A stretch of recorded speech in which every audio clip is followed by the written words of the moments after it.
What up, HyperChange? Welcome to another episode. Doing an Instagram live right now because I am sort of freaking out. I literally just got the new. It's 4:34 p.m. right now. About 30 minutes ago, CNBC. Wait. Oh, just waiting for people to join. So about 30 minutes ago, the CNBC just reported that the Securities and Exchange Commission, the SEC, is going to be has charged Elon Musk with fraud for the funding secured tweet and I guess misleading investors. So I'm not a lawyer. I haven't talked to anybody who has legal expertise in this field at all. So take everything I'm saying with a huge grain of salt. But I felt like I had to go live to just. Sorry, there's a siren. But I just had to go live to answer questions from you guys or try and give you my thoughts. So first thing I will say about this is it's not 100% unexpected out of nowhere. We knew the SEC was investigating the funding secured tweet. I mean, I made a ton of episodes about this. It just wasn't smart for Elon Musk to tweet funding secured, especially with the price, and then double down on that continually when at the end of the day, he really just didn't have funding secured or not the way that everyone interpreted it. And so I still think to this day, like it was just a huge mess up by Elon to tweet that.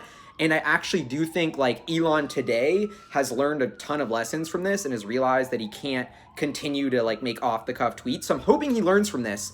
But man, this is not good. And so, I mean, it's not unexpected because, you know, I've said in my videos before, it could result in a big fine for Tesla, but that's what I thought the worst case scenario was.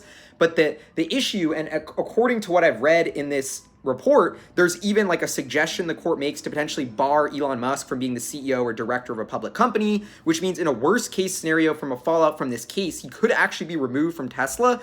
Now, I don't think that's what'll happen. I think the way this is all going to play out is just a fine. And even that fine, unless it's over $100 million or even significantly more than that, is not really going to be material to Tesla. But if Elon Musk is out as CEO, I mean, that would frankly change my entire investment thesis because he's the reason I'm invested in the company.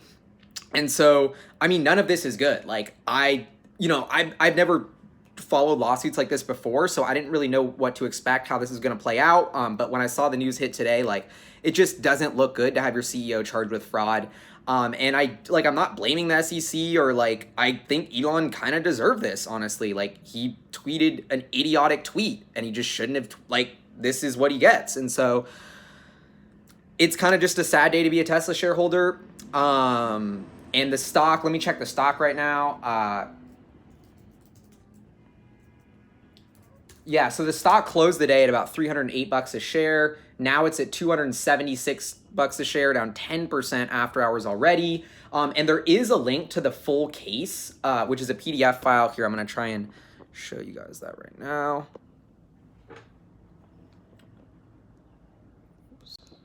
Yeah, and so this is a PDF case, which I'm going to repost this video to YouTube, and I'll post a link to this. But this is the contents of the case, I guess. And so it, goes through step by step everything that went down, in more detail than I think has been in the public before. And so this is where all the juice is. So I'm going to be taking my time to read and understand this. But at the end, what I thought was interesting is here is what I believe is where they're trying to tell what like the consequences will be of this. So if he does actually, he has to get rid of any ill-gotten gains. Yeah. So it's hard for me to understand this, but this is the part that really concerned me. Ordering that defendant must be prohibited from acting as an officer, director of an issuer of a securities registered pursuant to Section 12 of the Securities Exchange Act. So I don't know what that means. It looks like there's a possibility that Elon could be removed from Tesla. I don't know if that's a 1% chance or a 10% chance or an 80% chance or a 0.1% chance. I just don't know. It's too early. But yeah, so I guess I'll just take questions from you guys because I don't know.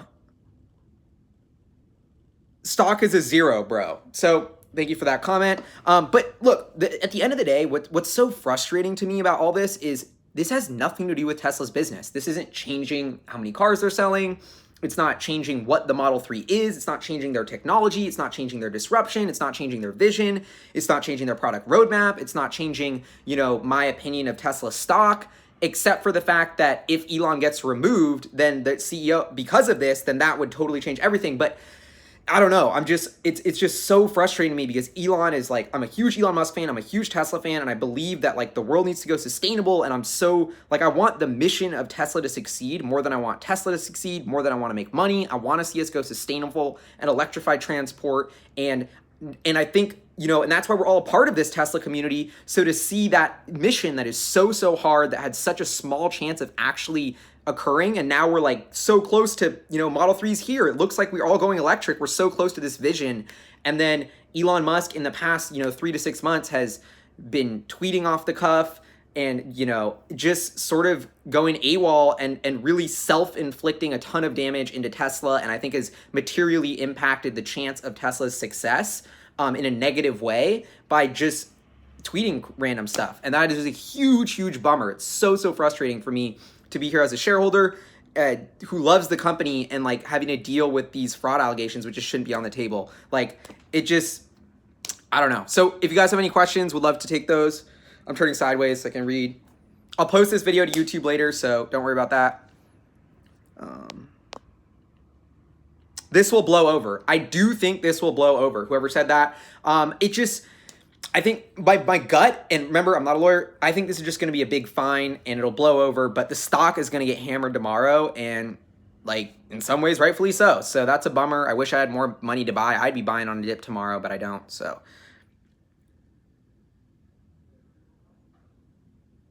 I don't know. I missed what question? Yeah, oh, and it's not a Tesla thing, it's an Elon thing. That's very interesting to point out. Tesla wasn't specifically named in the case, although we're not 100% sure that Tesla won't get charges filed against it in this somehow. The case is just against Elon, so I think that is an interesting tidbit. But Elon is Tesla, so, you know. Yeah, hopefully the numbers from next quarter will make this not too bad. So I'm working on an episode right now with like my estimate for Q3 deliveries, for Q3 financials. So I'll put those out soon. But I hope that if Tesla makes a profit, everybody will forget about this tweet and it won't matter. But man, when I was skimming through the case just now,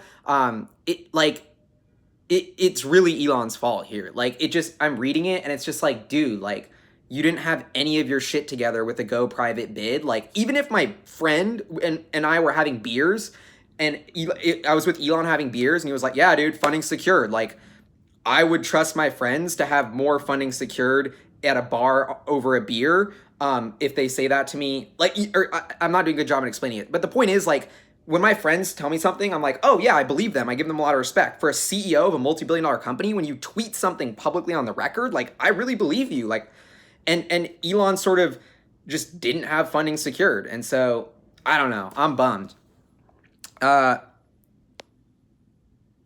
don't I go live vertically? Because I like it like this and I repost it to YouTube.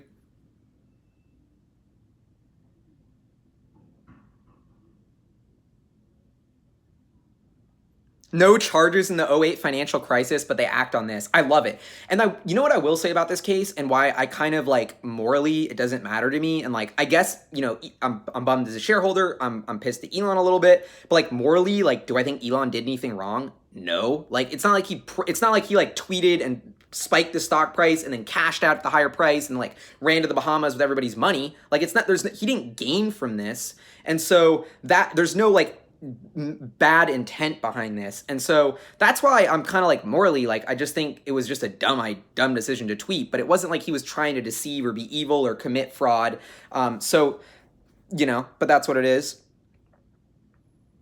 Yeah, if he didn't say funding secured, we wouldn't be in this shit. I agree. Great comment. I don't know, you know, I hope, like, honestly, in some ways, this may be a good thing because this may be the wake-up call that Elon needs, that he's not, like, God and can say whatever he wants and can break every rule. Like, it may, you know what I mean? Like, maybe it's good that he got G-checked and was like, look, Elon, like, you're dealing with big shit now, huge companies. There's a lot of enemies that want Tesla to fail, that are going to make everything he does be over-scrutinized, be, you know, spun in a negative way. And so he's not helping, he's doing them a favor by doing this. And so what are Elon's chances at winning? I don't think Elon is going to win this case. I think they're just going to settle with a fine. That's my guess.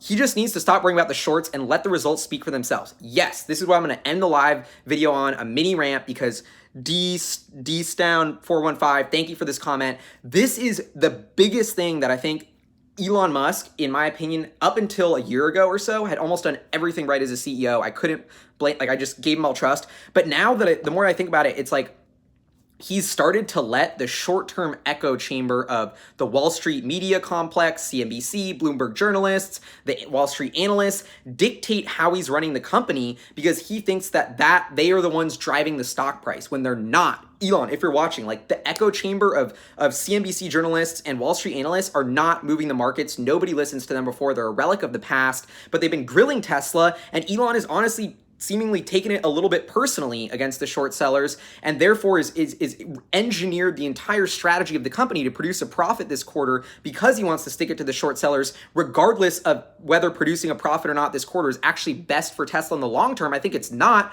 I think there's a ton of customers out there who sort of haven't been treated correctly, that the deliveries have been rushed. They're hurting their brand and their experience with their customers, which is where all the long-term value is, just to be able to hit a number for Wall Street and the shorts who don't own the stock, who they shouldn't be listening to. And so, and conversations that I've had with people at Tesla, I think everyone is trying to tell Elon this. It's like, bro, like, the CNBC journalist isn't moving the market. Like, it's some huge hedge fund who isn't saying things and doesn't believe the media anyway. Like, that's who's running the market. But he won't accept that and has this vendetta against the short sellers. And I think that is just, I don't know why. And I wish it would stop. But love this question. All right, one more question, because Vinaya Kiju, really tough username, has a great one here. Gally, how can Amazon get away with posting such a low profits and posting losses for such a long time, but Tesla cannot? Why is that? You're wrong in some ways, because yes, Amazon can go for this, vision over profits, growth over profits strategy, and they've communicated that to their shareholders, and it works. Tesla is actually doing that as well, and it's working. As much as Elon says the shorts are screwing him, they're not running the market here. Tesla's worth $50 billion. They're not trading on a PE multiple. They're not trading on earnings or cash flow. They're trading on vision. The market is giving them the benefit of the doubt. This is the best case scenario for Tesla. They're valued at 50 or 55 billion, even though they're not making money, but the market's seeing the growth. So I think at the end of the day, that's the most frustrating part, is before all this went down, the market was giving Tesla the leeway that they give Amazon. They were in that bucket of disruptor. They're not valued on near-term earnings. They're valued on the earnings power and like looking into the future. And I still think that's why Tesla trades where it does today, but I don't think Elon Musk agrees that that is what the market is thinking of Tesla. He thinks that, I don't know, he thinks that they need to show a profit. And I don't think any long-term shareholder of Tesla thinks they should force a profit this quarter. So, yes, awesome point. Faven18, he had no financial gain from this. He didn't cash out. I already said this, but like, I think that's the biggest takeaway from this, is like, it's hard for me to like think about this in a criminal way, because he didn't like nobody got hurt. He didn't cash out. He didn't gain. So yeah, great point.